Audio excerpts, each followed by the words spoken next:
Imagine a world where a simple scientific pursuit could potentially unleash an existential threat. A scenario straight out of a sci-fi thriller. This is the story of a scientist's journey. A journey that began with a simple idea and ended with a global conversation about the limits of scientific exploration. The Quest for the Mirror Cell. A tale of scientific curiosity and caution.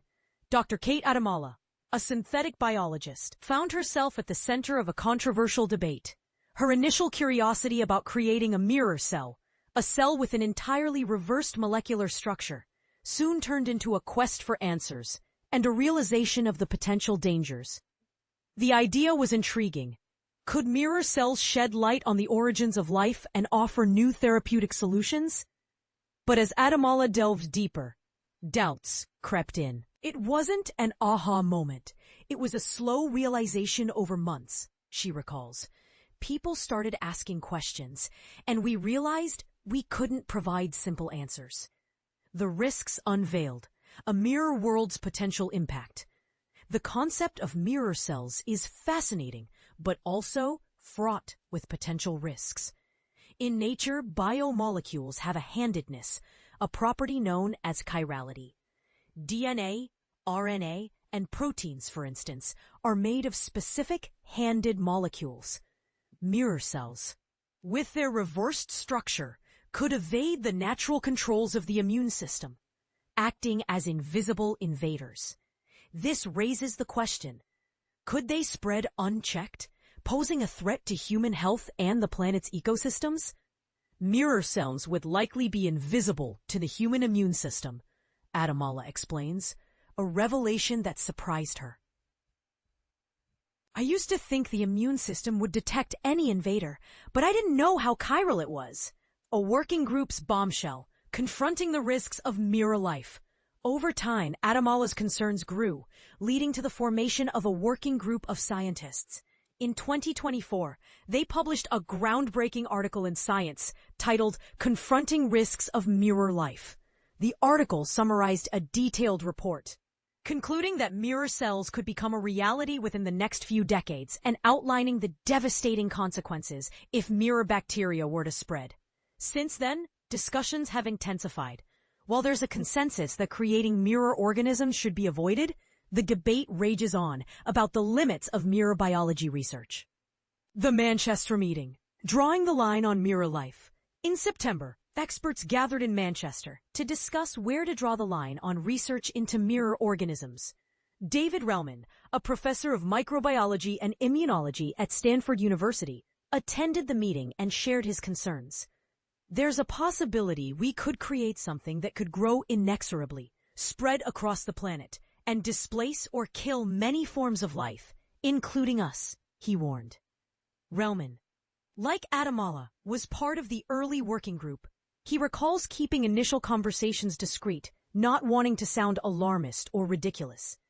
I hoped we'd quickly find a fatal flaw in the logic, but it started to keep me up at night, he confesses. Their alarm stems from the unpredictability of interactions between natural organisms and mirror bacteria. While the first mirror bacteria might be fragile, it could persist with the right nutrients, potentially acting like an invasive species. Mirror bacteria could evade critical parts of plant, animal, and human immune systems, Relman says. Inside a human body, mirror bacteria could hypothetically replicate to dangerous levels, causing septic shock-like symptoms. Most medical countermeasures, being chiral, would likely be ineffective against mirror bacteria. The debate: restricting research versus scientific progress. The debate among experts is nuanced. While some, like Michael Kay, a professor of biochemistry at the University of Utah, are focused on developing mirror image molecules for therapeutic drugs, they emphasize the distinction between this research and the development of mirror cells or organisms. Kay is cautious about blanket regulations, noting that mirror molecules, like proteins and nucleic acids, are stable and resist degradation in the human body, making them promising candidates for therapeutic drugs. However, he worries that the term mirror might become synonymous with risky research, limiting innovation. Mirror molecules are inert chemicals with tremendous benefits, Kay explains. This research is early, but it's here, and many more are in clinical trials. In the next 5 to 10 years, this will be a big class of drugs. The quest for synthetic cells, a safer alternative? Many synthetic biologists, including Adamala, are now focused on creating synthetic cells with natural chirality from scratch. The aim is to understand the biochemical reactions that led to the first life forms and solve problems in medicine, industry, and the environment. A synthetic cell would be like an operating system for life, allowing us to engineer biology at an unprecedented scale with precision, Adamala says. We can build models of cellular processes to understand how healthy cells work and how diseases start. Most experts agree that creating synthetic cells with natural chirality is safe. If a synthetic cell were to enter an environment, it would be subject to the normal controls of any ecosystem, making it easy prey for natural predators like viruses. The future of mirror life research, self-regulation, and policy. Adamala and her colleagues chose not to renew their research grant, shifting their focus to discussions around regulating mirror life research. To her knowledge, no scientists are actively pursuing the creation of mirror cells.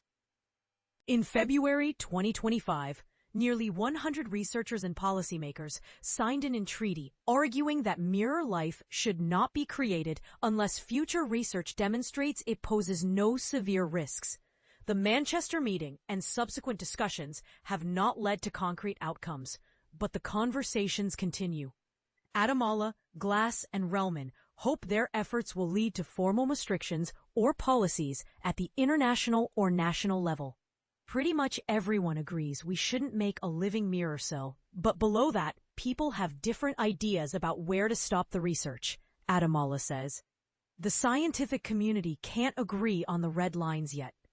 Relman believes their proactive efforts could not only protect the planet, but also help rebuild trust between scientists and the public. We scientists think about whether we should, not whether we could, he says, echoing the words of Dr. Ian Malcolm from Jurassic Park. As the debate continues, the future of mirror life research hangs in the balance, a testament to the delicate balance between scientific curiosity and caution.